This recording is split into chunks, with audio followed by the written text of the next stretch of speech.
How does naltrexone work for alcohol craving? So that is a great question.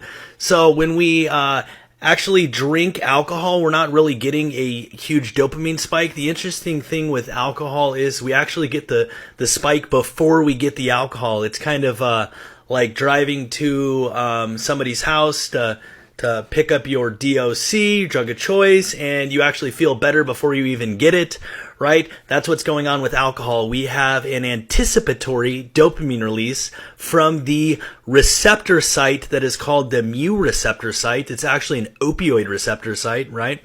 So what is naltrexone? Naltrexone is an opioid blocker. So if we have the opioid receptor blocked, we theoretically cannot release dopamine from that binding site, right? That's why we don't get euphoria when we put opioids into our body with naltrexone, in the same way that it gets rid of craving for alcohol, right? Because there is no priming response. We call that priming.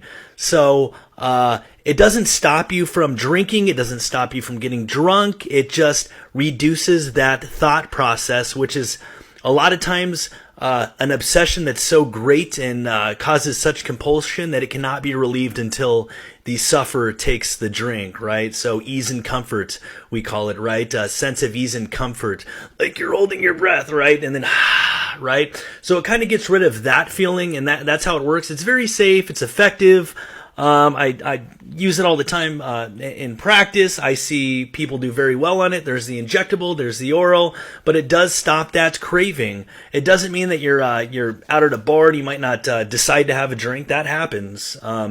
And I did another video before. We got to meet people where they're at a lot. So if their goal is to not obsessively think about it and compulse to do it, then it may be a good option, for cutting back and things like that. But definitely for people that have the intrusive thoughts and cannot get rid of those thoughts until they take the drink, naltrexone's a great drug.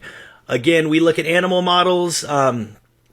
We actually see animals that are exposed to their drug of choice over and over again, and then even before they receive the chemical, it's placed outside their cage, and we see dopamine spikes in the nucleus accumbens. That's where the final pathway is in these animal models before they're even getting their drug. So if you think about how that works, that kind of explains how naltrexone works. It blocks that anticipatory dopamine release, right? Which in turn decreases the craving and obsessive thoughts to obtain alcohol.